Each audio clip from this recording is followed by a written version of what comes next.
कहानी की शुरुआत होती है एक घने जंगल को दिखाते हुए। एक आदमी पागलों की तरह भाग रहा था, इस उम्मीद में कि शायद उसे इस जंगल से भाग निकलने का कोई रास्ता मिल जाए। लेकिन ये जंगल इतना घना था कि यहाँ से बाहर जाने का कोई रास्ता नहीं नजर आ रहा था। यह आदमी सूरज को देखते हुए आगे बढ़ता है, लेकिन अब सूरज भी धीरे धीरे ढल रहा था। मगर इस आदमी ने भागना नहीं छोड़ा। भागते भागते एक पॉइंट आया जहाँ एक बोर्ड पर लिखा हुआ था पॉइंट ऑफ नो रिटर्न, यानी वहां से कोई वापस नहीं जा सकता। साथ ही इस बोर्ड पर नंबर 108B लिखा हुआ था। ये देखकर वो और भी ज्यादा परेशान हो जाता है। धीरे धीरे अंधेरा और बढ़ने लगा और पूरे जंगल में एक अजीब सा खौफ फैल गया। तभी अचानक एकदम से सारे परिंदे उड़कर वहां से चले जाते हैं। इस आदमी के कई मील के सफर के बाद भी उसे पूरे जंगल में कोई भी एक जंगली जानवर नहीं दिखाई दिया। न जाने ऐसा क्या था जिसे जंगली जानवर भी डर रहे थे। डर के मारे वह आदमी और भी तेजी से भागने लगा। लेकिन कई घंटों का सफर करने के बाद वह आदमी अचानक एक जगह पर आकर रुक गया और उसके चेहरे पर मायूसी छा गई,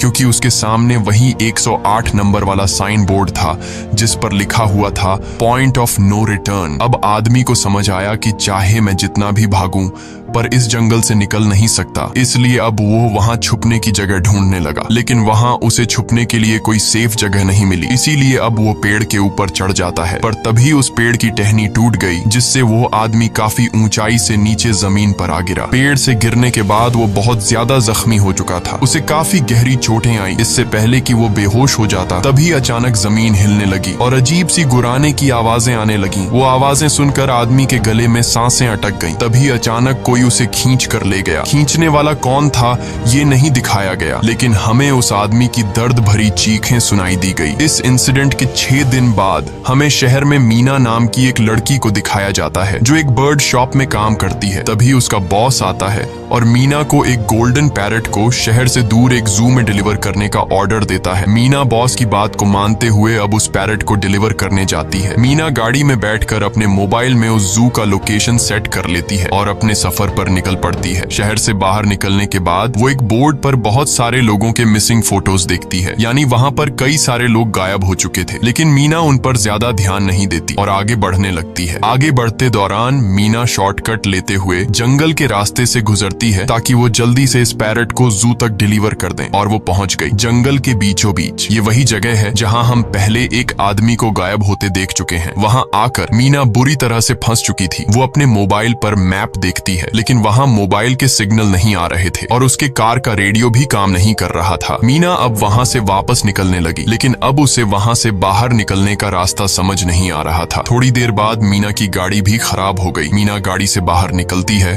और उसे सामने लगा हुआ वही पॉइंट ऑफ नो रिटर्न वाला बोर्ड दिखाई देता है। मीना को कुछ समझ नहीं आता, इसीलिए वो पैरट के पिंजरे को हाथ में लेकर आसपास मदद ढूंढने आगे चली जाती है, लेकिन वहां आसपास किसी भी मदद का नामो निशान तक नहीं था। उसके बाद वो वापस उस जगह पर लौट आती है जहां उसने अपनी गाड़ी खड़ी की थी, लेकिन वहां से उसकी गाड़ी गायब हो चुकी थी। ये देखकर वो बहुत ज्यादा परेशान हुई। उसे लगा कि शायद वो उस जगह पर नहीं आई है जहां उसकी गाड़ी खड़ी थी, बल्कि ये किसी दूसरी जगह पर आ गई है और उसकी गाड़ी कहीं दूसरी जगह में खड़ी है, क्योंकि इस जंगल का हर एक पॉइंट एक ही जैसा दिखाई दे रहा था। अब अंधेरा भी गहरा होता जा रहा था। एकदम से पहले की तरह ही सभी परिंदे इन पेड़ों से उड़ जाते हैं। मीना को अब डर लगने लगा था, क्योंकि जमीन भी जोर जोर से हिल रही थी। मीना को वहां आसपास किसी के होने का एहसास होता है। तभी अचानक मीना को दूर किसी का साया नजर आया। मीना भागते हुए उसके पीछे आई, पर उसे वहां कोई भी नहीं मिला। तभी अचानक मीना को एक बूढ़ी औरत भागते हुए दिखाई दी। मीना भी दौड़कर उसका पीछा करने लगी। वो उससे मदद मांग रही थी, लेकिन वो औरत रुकती नहीं, तेजी से भागती रहती है। एक बार फिर मीना इस बूढ़ी औरत का पीछा करती है।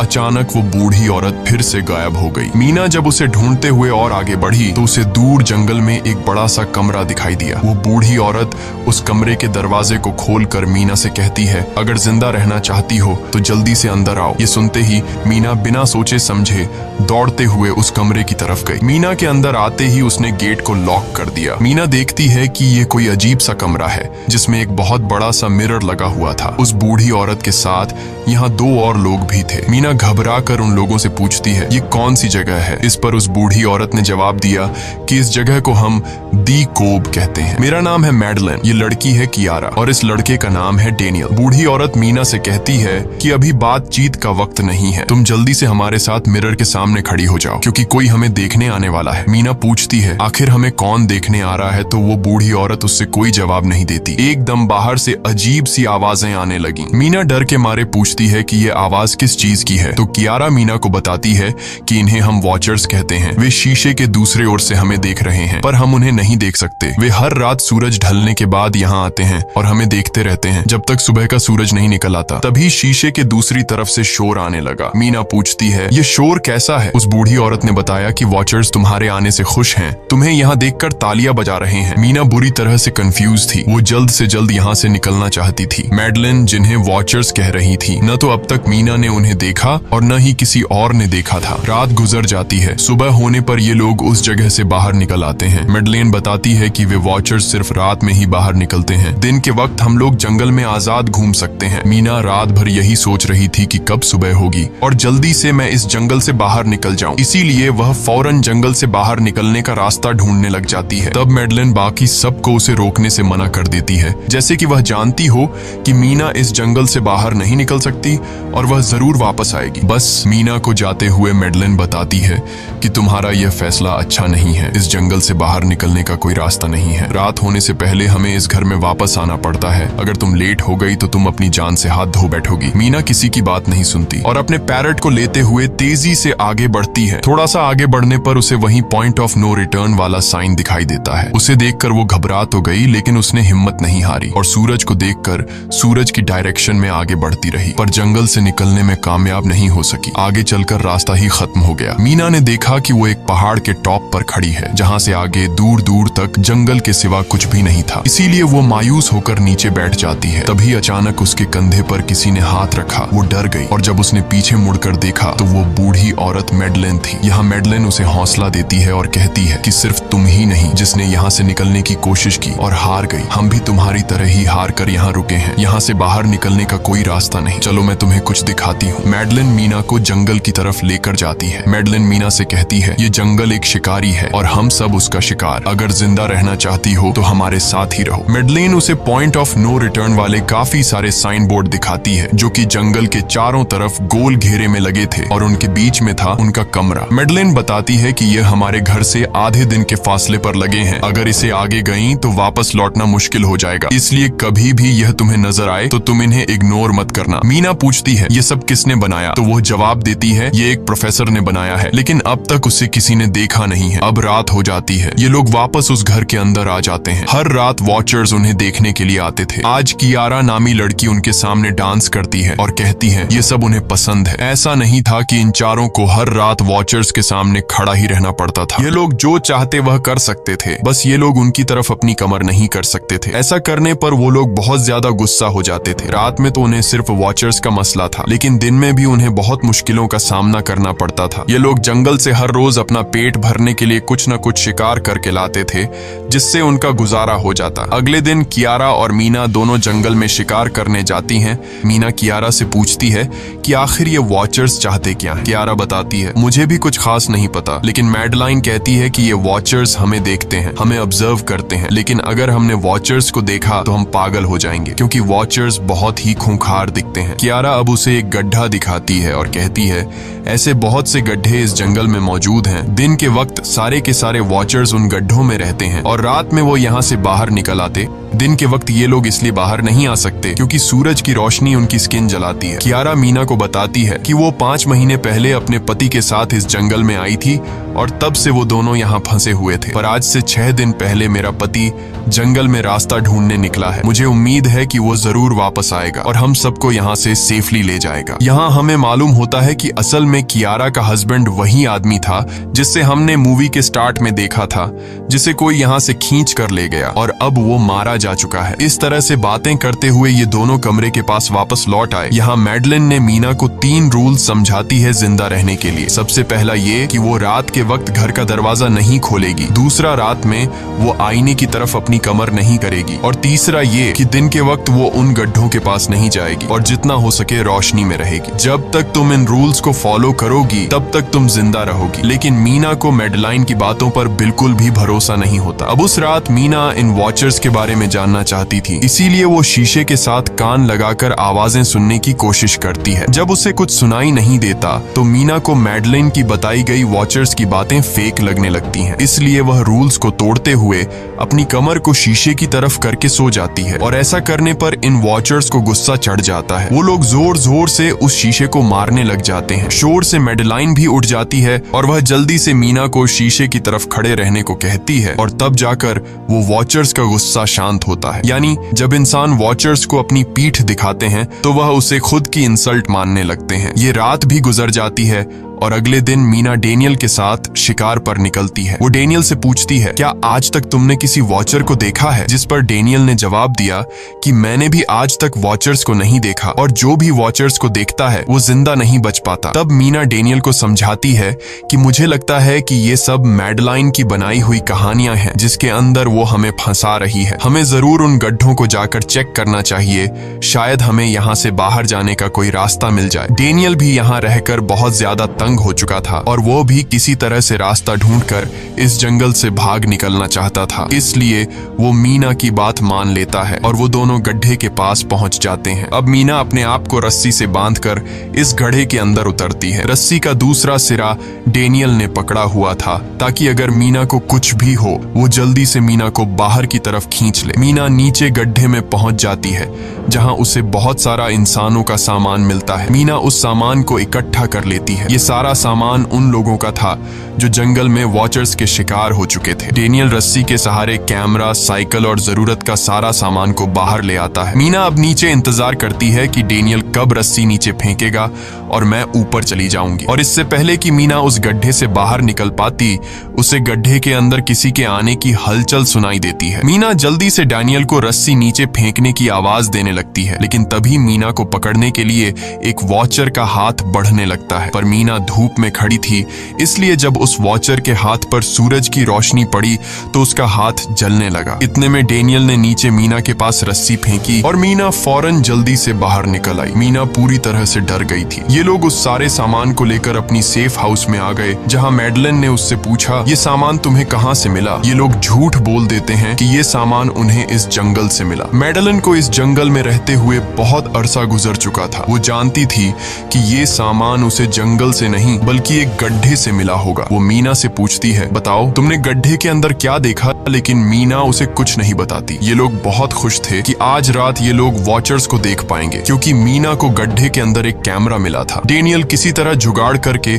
उस कैमरा को टीवी के साथ अटैच कर लेता है ताकि ये लोग भी टीवी पर वॉचर्स को देख पाएं। मैडलाइन बार बार उन्हें समझाती है कि ये तुम लोग गलत कर रहे हो, लेकिन ये दोनों उसकी एक बात भी नहीं सुनते। आज रात ये लोग वॉचर्स के इंतजार में बैठे थे ताकि उन्हें वो देख पाए, लेकिन काफी रात होने के बावजूद भी आज कोई वॉचर उन्हें देखने नहीं आया। और अब कुछ देर बाद उनके साथ कुछ अजीब सा होने वाला था। ये लोग बातचीत में मसरूफ थे कि तभी उनका दरवाजा खटखटाया जाता है, यानी दरवाजे पर किसी ने दस्तक दी। उन्होंने जल्दी से टीवी की तरफ देखा तो वहां उन्हें इंसानी टांगे दिखाई दे रही थीं। बाहर जो कोई भी था वो कियारा के हस्बैंड की आवाज में बात कर रहा था और वो जल्दी से दरवाजा खोलने को कह रहा था। कियारा को लगा कि जरूर उसका हस्बैंड यहाँ से बाहर निकलने का रास्ता ढूंढ आया है। वो जल्दी से उठकर दरवाजा खोलने के लिए जाती है, लेकिन मैडलाइन बीच में आकर दरवाजा खोलने नहीं देती। वो कहती है कि मैं जानती हूँ बाहर तुम्हारा हस्बैंड नहीं है, क्योंकि मैडलाइन जानती थी कि रात के इस अंधेरे में कोई भी इंसान इस कमरे तक नहीं पहुंच सकता। लेकिन कियारा को मैडलाइन की बातों पर यकीन नहीं होता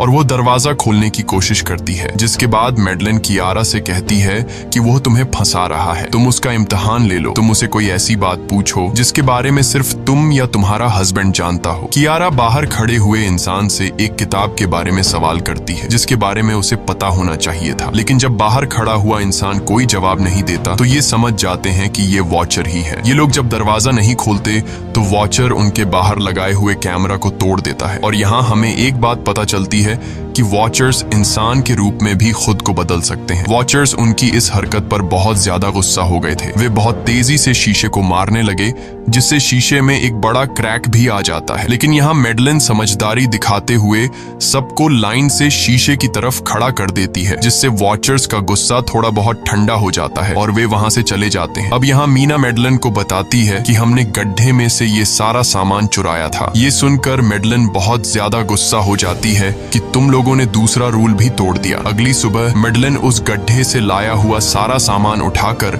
वापस उसी गड्ढे में फेंक देती है, जिससे उन वॉचर्स का गुस्सा थोड़ा शांत हो जाता है। मगर अब इन लोगों को जंगल में बहुत ही ज्यादा अजीब चीजें दिखाई देना चालू हो गई थी और उसका सबसे ज्यादा असर डेनियल पर होता है। डेनियल अचानक बात बात पर बहुत ज्यादा गुस्सा करने लग जाता है। दूसरी तरफ कियारा, जिससे पहले उम्मीद थी कि उसका हस्बैंड जिंदा है और वो यहाँ आकर उसे यहाँ से बचा लेगा, लेकिन अब उसे पता चल चुका था कि उसका हस्बैंड अब वापस नहीं आएगा, जिसकी वजह से वह अंदर ही अंदर पूरी तरह से टूट चुकी थी। और वो डिसाइड करती है कि वह वॉचर्स के इन गड्ढों में कूदकर अपनी जान दे देगी, क्योंकि अब उसके पास जीने की कोई वजह नहीं रही। वह ऐसा करने ही वाली होती है कि मीना आकर उसे बचा लेती है। इसी बीच हम देखते हैं कि डेनियल मैडलिन की तरफ अजीब तरह से देख रहा होता है और वह गुस्से में आकर मैडलिन को पेड़ के साथ बांध लेता है। डेनियल ने कहा कि अब मैं इस बुढ़िया के कोई रूल्स नहीं मानूंगा, अब यहाँ सिर्फ मेरी बात मानी जाएगी। अब रात होने वाली थी, इसलिए डेनियल कमरे की तरफ भागा और कियारा भी उसके पीछे भागी। लेकिन मीना मैडलिन के पास आई और उसकी रस्सियां खोलने लगी। दूसरी तरफ डेनियल ने कियारा को लेकर कमरे का दरवाजा अंदर से बंद कर दिया और मीना और मैडलिन को बाहर वॉचर्स के लिए छोड़ दिया। मीना और मैडलिन डेनियल से दरवाजा खोलने के लिए गिड़गिड़ाते रहे। डेनियल से रिक्वेस्ट करते हैं कि प्लीज दरवाजा खोल दो, लेकिन डेनियल ने दरवाजा नहीं खोला। अब बाहर चारों तरफ अंधेरा छा गया और वॉचर्स के आने का टाइम हो गया, इसलिए अब मजबूरन उन्हें अपनी जान बचाने के लिए एक घने पेड़ के नीचे रहकर छिपना पड़ा। थोड़ी देर बाद उन्हें वॉचर्स की गुराने की आवाजें आने लगी। इस टाइम मीना और मैडलिन के साथ हमें भी उन वॉचर्स की एक झलक दिखाई जाती है। ये लोग लंबे पतले और खतरनाक थे। सब अपने अपने गड्ढों से निकलकर इंसानों को देखने के लिए उस सेफ रूम तक पहुंचते हैं और जब ये लोग देखते हैं कि मीना और मैडलिन वहां नहीं हैं, तो वो उनको खाने के लिए जंगल में ढूंढने लग जाते हैं। और जब ये वॉचर्स दूर जाते हैं तो मौके का फायदा उठाते हुए ये दोनों फिर से सेफ रूम तक आ जाते हैं और डेनियल से रो रो कर दरवाजा खोलने को कहते हैं। इस बार डेनियल के दिल में रहम जाग जाता है और वो उनके लिए दरवाजा खोल लेता है। अब अंदर जाने के बाद पहले तो मैडलिन डेनियल पर गुस्सा करती है और फिर इन सबको शीशे के सामने खड़ा करके वॉचर्स के बारे में कुछ बातें बताती है। मैडलिन ने कहा कि अब तक हम बहुत से रूल्स तोड़ चुके हैं, इसलिए मुझे नहीं लगता कि इस बार वॉचर्स हमें माफ करेंगे। मैं तुम लोगों को वॉचर्स के बारे में कुछ सच्चाई बताना चाहती हूँ। दरअसल मैं जब यहाँ पहली बार आई थी तो मैंने कुछ ऐसा देखा जिससे मेरे होश उड़ गए। मैंने अपना ही एक डुप्लीकेट देखा। असल में वो एक वॉचर था जो मेरा रूप लेने की कोशिश कर रहा था। हालांकि उसकी आंखें और बाल बिल्कुल परफेक्ट नहीं थे। मीना ने पूछा कि आखिर ये वॉचर्स हैं क्या चीज, जिस पर मैडलिन ने जवाब दिया कि ये सारे क्रीचर्स फेरीज हैं जो किसी जमाने में इंसानों के साथ मिलकर रहते थे। फेरीज पंखों वाले एक जादुई जीव थे, लेकिन वक्त गुजरने के साथ इंसानों को फेरीज की शक्तियों से डर लगने लगा। इसीलिए इंसानों ने फेरीज को खत्म करने का सोचा। इंसानों की तादाद ज्यादा थी, इसलिए फेरीज इंसानों का मुकाबला नहीं कर पाए। इंसानों ने इन फेरीज को जंगल में एक बहुत बड़े गड्ढे के अंदर कैद कर लिया और उन्हें श्राप से हमेशा हमेशा के लिए इस गड्ढे में बंद कर दिया। उसके बाद फेरीज कई 100 सालों तक उस गड्ढे में कैद रहे, लेकिन फिर वक्त के साथ उन्होंने जमीन के अंदर खुदाई करके निकलने के रास्ते बना लिए। आज वही फेरीज वॉचर्स के रूप में गड्ढों से निकलकर हमारे सामने आते हैं। हालांकि कई 100 सालों तक जमीन के अंदर रहने की वजह से उन्होंने अपने पंख और जादुई शक्तियां खो दी और साथ ही उन्हें सूरज की रोशनी से तकलीफ होने लगी, लेकिन अब भी उनमें रूप बदलने की शक्ति है। इस पर डेनियल ने मैडलिन से पूछा कि ये वॉचर्स हमसे क्या चाहते हैं और ये हर रात हमें देखते क्यों हैं? जिस पर मैडलेन ने बताया कि ये वॉचर्स एक बार फिर से जंगल से निकलकर इंसानों के बीच रहना चाहते हैं, लेकिन अपने असली रूप में ये इंसानों के बीच नहीं रह सकते। इसीलिए उन्होंने हमें यहाँ रखा हुआ है ताकि हमें देखकर हमारा रूप ले सकें और हमसे आज के दौर के तौर तरीके सीखकर इंसानों के बीच रह सकें। मैडलेन ये सब बातें बता ही रही थी कि अचानक सभी वॉचर्स वापस लौट आए और जब वॉचर्स को पता चलता है कि मैडलेन और मीना वापस अपने कमरे में आ गए हैं तो वो सब गुस्से से भड़क उठे और दरवाजा तोड़ने की कोशिश करने लगे। इन चारों ने टेबल को खींचकर दरवाजे के सामने रख दिया ताकि दरवाजा वॉचर्स तोड़ न सके, लेकिन वॉचर्स की ताकत काफी ज्यादा थी और इन चारों को पता चल चुका था कि जल्द ही वॉचर्स अंदर आ जाएंगे और उन्हें मौत अपनी आंखों के सामने दिखाई दे रही थी। तभी उन्होंने देखा कि टेबल को घसीटकर दरवाजे तक ले जाने की वजह से कारपेट पलट गई है। जब उन्होंने कारपेट हटाया तो उन्हें नीचे एक बड़ा लोहे का गेट नजर आया। उन्होंने जल्दी से गेट खोला तो उन्हें पता लगा कि नीचे एक बहुत बड़ा बंकर है। ये लोग जल्दी से उस बंकर के अंदर घुस गए और ऊपर से लोहे का गेट बंद कर दिया। ये लोग इस बात को लेकर परेशान थे कि ये बंकर यहाँ पर मौजूद था और इन लोगों को पता भी नहीं चला। इस बंकर के नीचे बहुत फैसिलिटीज थी, हजारों दिन का खाना, एक कंप्यूटर और भी बहुत सारा जरूरत का सामान रखा था। मीना जानना चाहती थी कि आखिर ये जगह किसने बनाई, इसीलिए वो उस कंप्यूटर को ऑन कर लेती है। उस कंप्यूटर में बहुत सारा डेटा सेफ था, जिसे खोलने पर उन्हें पता चलता है कि ये सारी जगह प्रोफेसर मार्टिन ने बनाई थी। असल में प्रोफेसर को इन क्रीचर्स के बारे में पता था। वो इन वॉचर्स पर रिसर्च करना चाहता था, इसीलिए उसने ये बंकर बनाया था। पैसों का लालच देकर वो दूसरे इंसानों को काम के लिए यहाँ लेकर आता था और रात के वक्त मजदूरों को ऊपर कमरे में छोड़कर खुद यहाँ आकर छुप जाता था और वो वॉचर्स फिर उन इंसानों को खा जाया करते थे। अगली वीडियो में डॉक्टर मार्टिन बताते हैं कि उनकी रिसर्च के दौरान उन्हें एक सबसे अलग फेरी मिली जो रोशनी में भी उन गड्ढों से बाहर आ सकती थी। डॉक्टर बताता है कि उस वॉचर ने एक बच्ची का बिल्कुल परफेक्ट रूप ले लिया था जिसे कोई पहचान नहीं सकता था। वो बहुत अच्छी थी, उसने डॉक्टर मार्टिन को मारा नहीं। डॉक्टर मार्टिन उसे यहाँ ले आया। तभी प्रोफेसर ने कैमरा को दूसरी तरफ मोड़ा। तब उन्होंने देखा कि प्रोफेसर ने उस छोटी सी बच्ची के रूप में आए वो क्रीचर को पिंजरे में कैद कर लिया है। पता नहीं डॉक्टर उसके साथ कौन सा एक्सपेरिमेंट करने वाला था। उस कंप्यूटर में बहुत सी वीडियोस थीं और हर वीडियो में कुछ न कुछ बताया हुआ था। मीना बस ये जानना चाहती थी कि आखिर में क्या हुआ, इसीलिए वो सबसे आखिरी वीडियो प्ले करती है जिसमें वह देखती है कि प्रोफेसर खुद को और उस फेरी को मारने वाले हैं। मरने से पहले वह इस जंगल में फंसे हुए लोगों के लिए यहाँ से निकलने का रास्ता बता देता है और कहता है कि शाम में जिस डायरेक्शन में परिंदे भागते हैं उस डायरेक्शन में भागने से वे लोग इस जंगल से निकल सकते हैं। उसने इस रिकॉर्डिंग मैसेज में कहा था कि अगर कोई इस जंगल से निकलने में कामयाब हो गया तो यूनिवर्सिटी में जाकर मेरी सारी रिसर्च तबाह कर देना। मैंने यहाँ आकर बहुत बड़ी गलती कर दी। उसके बाद प्रोफेसर ऊपर चले गए और फिर 2 गोलियों की आवाज आई जिससे उन्हें समझ आया कि प्रोफेसर ने पहले उस फेरी को मारा और फिर खुद को गोली मार दी। आज रात ये चारों बहुत खुश थे क्योंकि उन्हें इस जंगल से जान छुड़ाने का रास्ता मिल गया था। अगली सुबह सभी लोग अब बंकर से बाहर निकलते हैं तो देखते हैं कि उनका सेफ हाउस उन वॉचर्स ने पूरी तरह तबाह कर दिया है और आज के दिन उन्हें लाजमी इस जंगल से निकलना होगा वरना ये लोग मारे जाएंगे क्योंकि रात को अब उनके पास छिपने के लिए कमरा भी नहीं बचा था। ये लोग अब यहाँ जंगल से निकलने के रास्ते में बढ़ने लगते हैं। वो परिंदे जिनके बारे में प्रोफेसर बता रहे थे वे तो शाम को उड़ने वाले थे, लेकिन उन्हें शाम होने से पहले जंगल से बाहर निकलना था। इसलिए मीना अपने पास मौजूद पैरेट को आजाद कर देती है। जिस डायरेक्शन में वह उड़ता है उसी डायरेक्शन में ये लोग चलने लग जाते हैं। चलते हुए रास्ते में ही उन्हें एक कब्र मिली। मैडलेन उस कब्र को देखकर बताती है कि एक वक्त था जब ये लोग इंसानों के साथ रहते थे, लेकिन इंसानों ने उनके साथ बहुत बुरा किया, धोखा किया और उन्हें यहाँ जंगलों में फंसाकर खुद चले गए। कई घंटे सफर करने के बाद ये लोग एक नदी के पास पहुंच गए। वहां उन्हें प्रोफेसर का एक बोट मिला जिसको देखकर ये लोग बहुत खुश हुए, लेकिन उनकी खुशी अब कुछ ही देर की मेहमान थी क्योंकि अब अंधेरा हो चुका था और वॉचर्स के आने का वक्त हो गया था। उससे पहले कि ये लोग डॉक्टर मार्टिन की बोट में बैठकर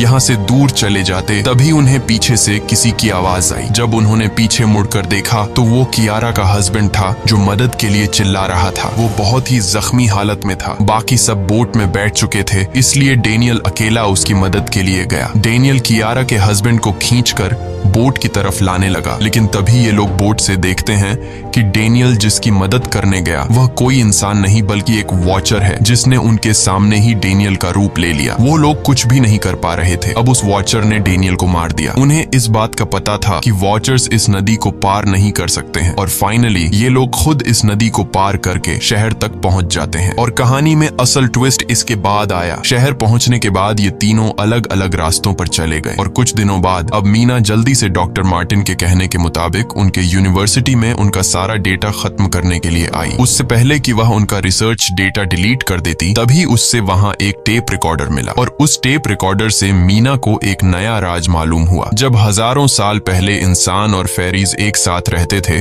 तो तब उनकी शादी भी हुआ करती थी। इंसान और फेरी के मिलन से जो बच्चे पैदा होते थे उनमें इंसान और फेरी दोनों के गुण होते थे। उन्हें हाफलिंग्स कहा जाता था। उन हाफलिंग्स में एक खासियत थी कि वे रूप बदलने में इतने माहिर होते थे कि वे किसी मरे हुए इंसान का रूप भी बदल सकते थे। प्रोफेसर का मानना था कि जब इंसानों ने फेरीज को जंगल के अंदर गढ़ों में कैद कर लिया था, तब हाफलिंग इंसानों के बीच अपना रूप बदलकर चुपके से रहने लगे और वो आज भी किसी न किसी रूप में इंसानों के बीच मौजूद है। मीना जब प्रोफेसर के ऑफिस में आई और वहां पर जांचबीन करने लगी तो वहां उसके हाथ कुछ ऐसी तस्वीरें लगी जिसने उसके होश उड़ा दिए। उसने देखा कि तस्वीर में जो प्रोफेसर के साथ लेडी खड़ी है वो कोई और नहीं बल्कि मेडलिन है और असल में मेडलिन प्रोफेसर की वाइफ है। वो कंफ्यूज हो जाती है कि मेडलिन ने उसे यह बातें क्यों नहीं बताई। इस भारी कंफ्यूजन को शेयर करने के लिए वो कियारा के पास आती है और उसे बताती है कि जिस मेडलिन से हम जंगल में मिले थे वो असल में प्रोफेसर मार्टिन की वाइफ है, लेकिन उसने हमें यह सच्चाई इसलिए नहीं बताई क्योंकि वो खुद एक इंसान नहीं बल्कि एक रूप बदलने वाली फेरी थी। मैंने जब रिसर्च किया तो मुझे पता चला कि काफी साल पहले प्रोफेसर की वाइफ मेडलिन कैंसर की वजह से मर गई थी। ये सुनकर कियारा कहती है कि फिर वो मेडलिन कौन थी जो इतने समय से हमारे साथ थी। इस पर मीना कहती है, मुझे सब समझ आ रहा है। दरअसल प्रोफेसर अपनी वाइफ के मरने से बहुत दुखी थे और उसे हर हाल में वापस पाना चाहते थे और जब प्रोफेसर को इन रूप बदलने वाली फेरीज के बारे में पता चला तो प्रोफेसर ने उस रूप बदलने वाली फेरी को पिंजरे में कैद किया जो एक बच्ची का परफेक्ट रूप लेकर उनके पास आई थी। प्रोफेसर ने अपनी वाइफ की फोटो दिखाते हुए उस फेरी को अपनी वाइफ मेडलिन जैसा बना दिया क्योंकि वो फेरी बाकी फेरीज से अलग थी। वो दिन में भी बाहर आ सकती थी। मीना ने कहा कि मैंने मेडलिन को यहाँ बुला लिया है, हमें किसी तरह से करके उसे वापस जंगल भेजना होगा। तभी एक कार वहाँ आकर रुकी। जब उस कार से जो इंसान उतरा उसे देखकर मीना के गले में सांस अटक गई। वो कियारा थी, यानी कि अब तक जो मीना के साथ थी वो मेडलिन थी। उसने कियारा का रूप ले रखा था। कियारा जैसे ही घर के अंदर आई तभी मेडलिन ने कियारा के हस्बैंड के रूप में बदलकर उसे बेहोश कर दिया। मीना ने मेडलिन से कहा, आखिर तुम चाहती क्या हो? जिस पर मेडलिन गुस्से में आकर कहा, मैं फेरीज की सबसे अलग मखलूक हूँ। मेरे सभी साथी बचपन से मुझे चिढ़ाते थे। वो मुझे अपने साथ नहीं रहने देते क्योंकि मैं सबसे अलग थी। मैं उस जंगल में अकेली पड़ चुकी थी और मैं उस जंगल से निकलकर बाहर लोगों के साथ मिलकर रहना चाहती थी। फिर एक दिन प्रोफेसर उस जंगल में आया। उसने मुझे पिंजरे में कैद कर लिया। उसने मुझसे कहा कि अगर मैं उसकी वाइफ का रूप ले लूं तो वह मुझे जंगल से बाहर ले जाएगा। मैंने उसकी बात मान ली। प्रोफेसर ने मुझे मेडलिन की सारी बातें सिखाई और बाद में उस धोखेबाज प्रोफेसर ने मुझे मारने की कोशिश की, लेकिन उससे पहले कि वो मुझे मार पाता मैंने उसे ही मार डाला। तुम इंसान कभी भी भरोसे के लायक नहीं थे और न ही रहोगे। अब तुम भी मेरी सच्चाई जान चुकी हो, इसलिए तुम्हें भी मरना होगा और तुम्हें मारने के बाद मैं तुम्हारे रूप में इंसानों के बीच रहूंगी। यह कहकर मेडलिन ने मीना का रूप ले लिया और उसका गला दबाकर उसे मारने लगी। तब मीना ने मेडलिन से कहा कि क्या प्रोफेसर ने तुमसे यह नहीं कहा कि तुम क्यों दिन में निकल सकती हो? असल में तुम हाइब्रिड हो, आधी इंसान और आधी फेरी, इसीलिए तुम इंसानों और फेरीज के बीच रह सकती हो। मुझे पता है कि दुनिया में अकेला रहना कैसा होता है, लेकिन तुम अकेली हाफलिंग नहीं हो। तुम्हारे जैसे और भी हाफलिंग्स हैं जो किसी न किसी रूप में इंसानों के बीच रह रहे हैं। इस सच्चाई का पता चलते ही मेडलिन का शरीर अचानक अपने असली रूप में आने लगा। देखते ही देखते उसके पंख निकल आए, जिसके बाद वो मीना को यहीं पर छोड़कर यहाँ से उड़ जाती है। इसके बाद कुछ हफ्तों के बाद का सीन दिखाया जाता है जहाँ मीना अपनी सिस्टर के साथ रहने लगी है। उसने अपनी सिस्टर को बताया कि शायद वो फेरी अभी भी मेरा पीछा कर रही है। तब मीना की सिस्टर उसे कहती है कि तुम डरो मत, ऐसा कुछ नहीं है। और कहानी के एंड में हम एक छोटी बच्ची को देखते हैं जो कि उस वक्त मीना के घर के नीचे खड़ी थी। ये कोई और नहीं बल्कि मेडलिन थी जो अब उनके दुनिया में उस रूप में रह रही है। और इसी के साथ ये कहानी खत्म हो जाती है। अगर आपको ये वीडियो अच्छी लगी हो तो हमारे चैनल को सब्सक्राइब और वीडियो को लाइक जरूर कीजिएगा।